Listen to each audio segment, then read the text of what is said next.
Super Smash Bros. Melee is a 21-year-old game for the Nintendo GameCube, and probably one of the most storied esports out there. It has had more historic sets and storylines than I can count, and yet after 21 years, we may have just had quite possibly the most historic tournament of all time. The Big House 10. Of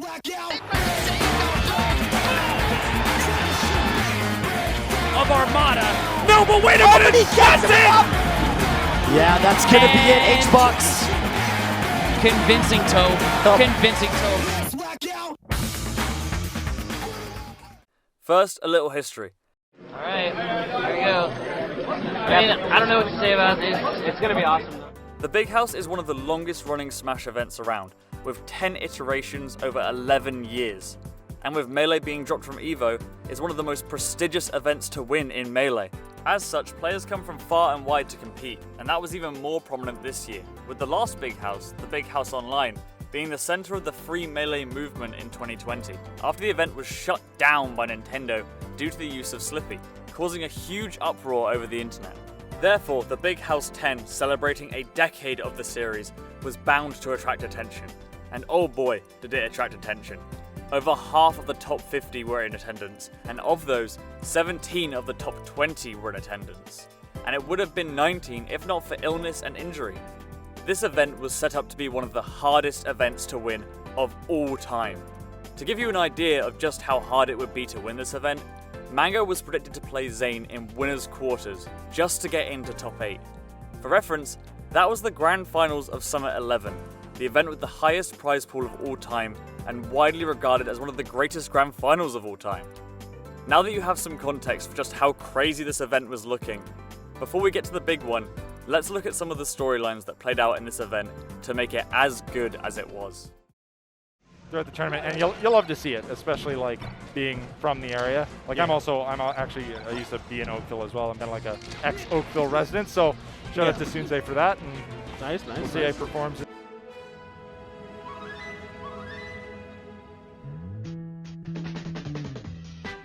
I don't think I can talk about other storylines without first talking about the underdog run of the tournament in the Canadian Fox, Sensei. Sensei was seeded 37th at this event, not even expected to make top 24. So what did he go and do?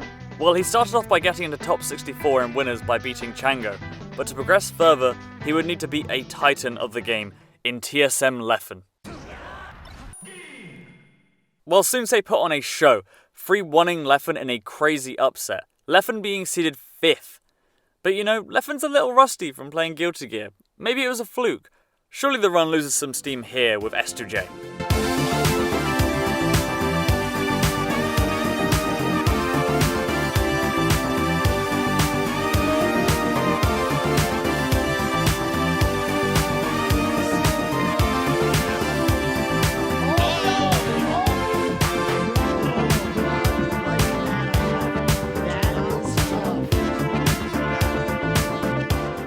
A 3-2 against S2J put him just one win away from top 8, at possibly the hardest event of all time.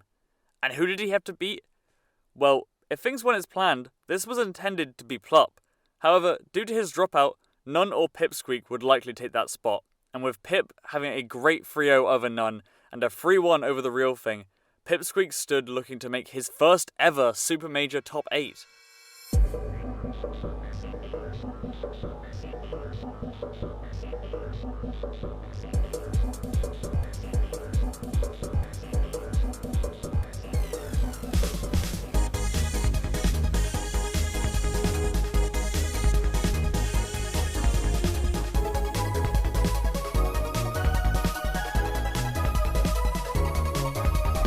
Nice tech chase, and Pip down to the wire after taking the first stock in game 4.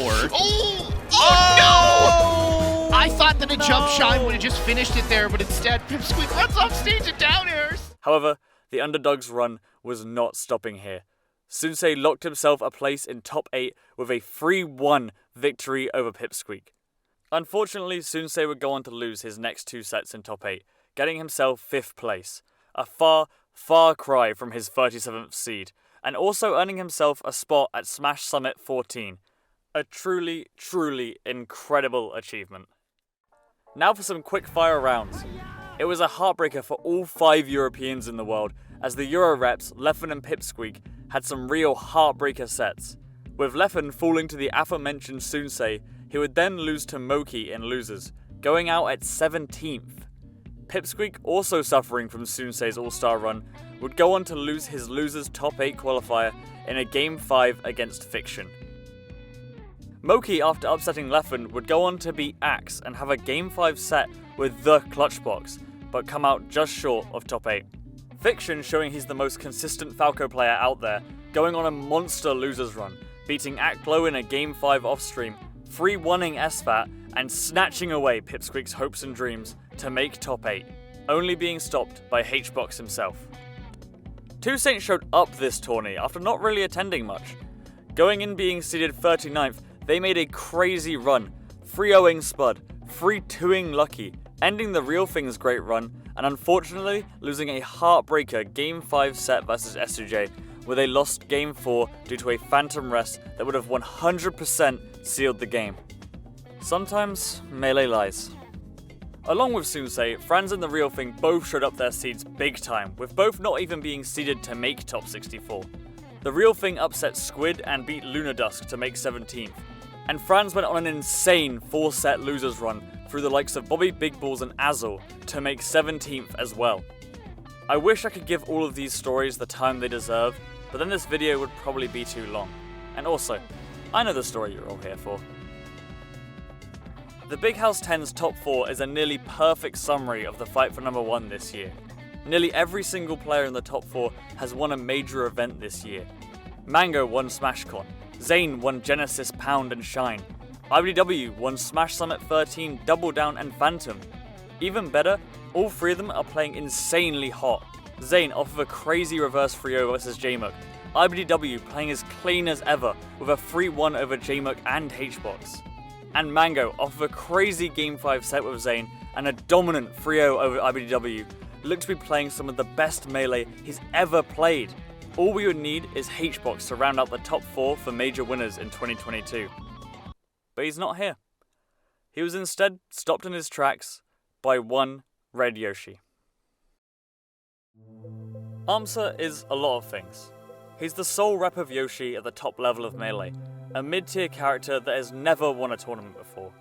He's the lead rep of his home country of Japan, single-handedly representing the country in the top 100 of Melee's rankings for 8 years, and was first ranked in 2013 at 77.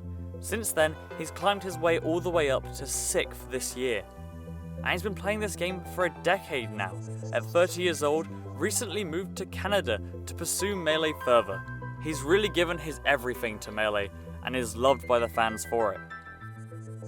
Amsa started this top 8 in winners, after a grueling 3-1 set with hungrybox. 3, 2, 1! A player he was actually yet to beat this year. There he had to face Sensei at the peak of his hot streak, where he put a swift stop to his now fellow Canadian in a 3-1 set, moving himself into the top 4.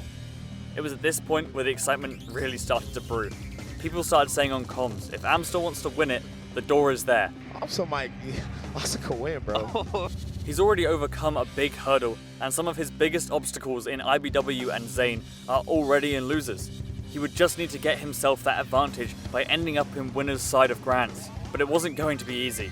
As I said earlier, everyone just seemed to be playing some of the best Melee of their lives today, and Mango was waiting for him in winner's side. A player known for being unstoppable when he's on.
Amsa.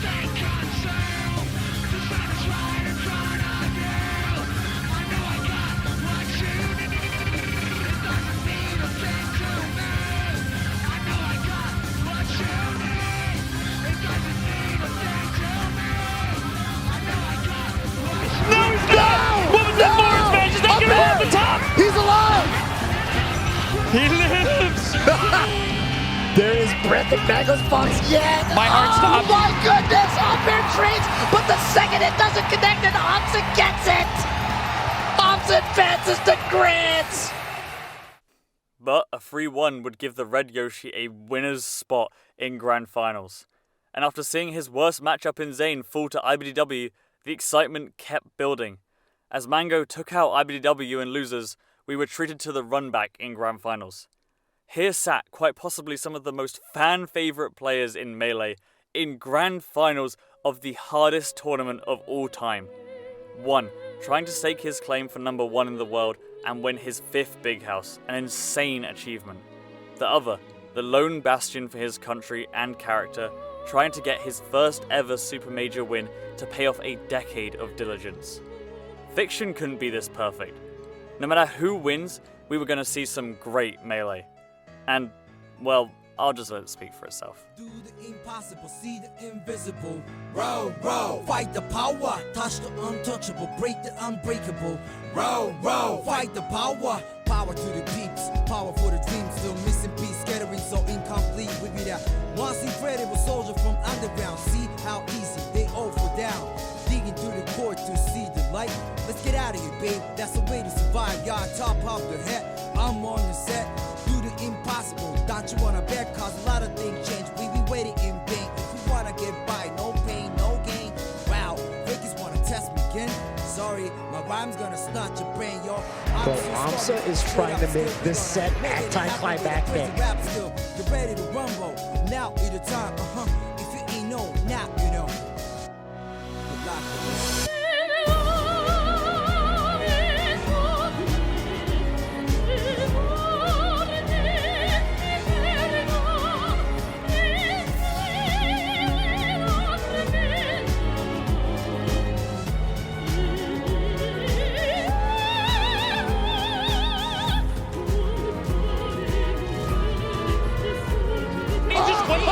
He waited. Even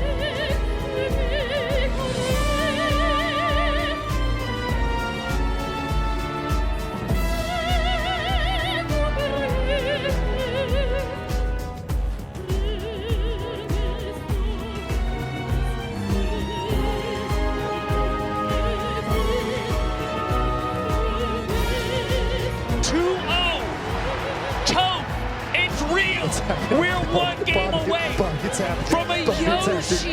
It's actually happening. Oh my god, it's happening. 2-0 up, Amsa whispers to himself. One more.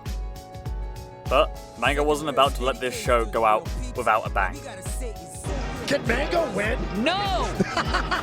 I don't think so! Microphone phenotype, open your third eye, seeing through the overground. I'm about to hit you with a scream from underground. Whole city's covered with a cyber flavor cheese in the area. We're now the toughest in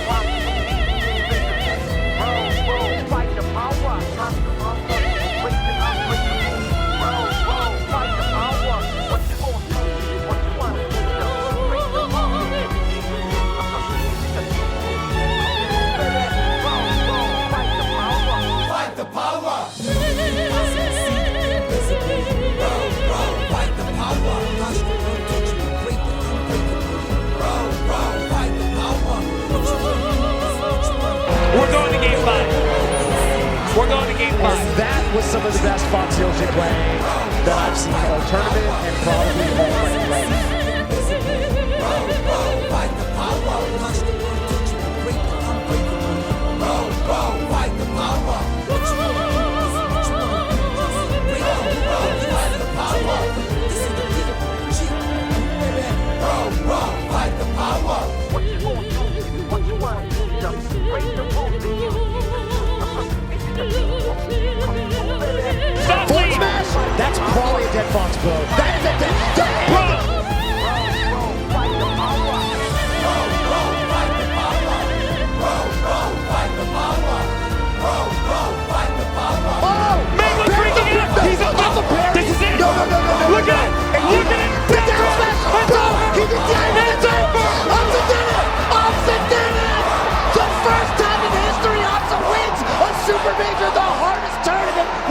seen in 22 years. Toph, it was one opener. Amsa launches himself out of his chair. Mango, his head in his hands, throws his controller to the ground. The crowd roars after an insane Game 5 Grand Finals. Amsa's done it. He's won the first Super Major tournament of all time for a Yoshi, and his first ever Super Major after a decade of trying. A beautiful ending to the most historic Melee tournament of all time. I'm not exaggerating when I say seeing Amsa win made me cry with joy. What a story of hard work and perseverance. I would love to cover his story in full detail someday, but I kind of wrote this script in a burst of inspiration to try and capture the feeling that this run and this whole tournament made me feel.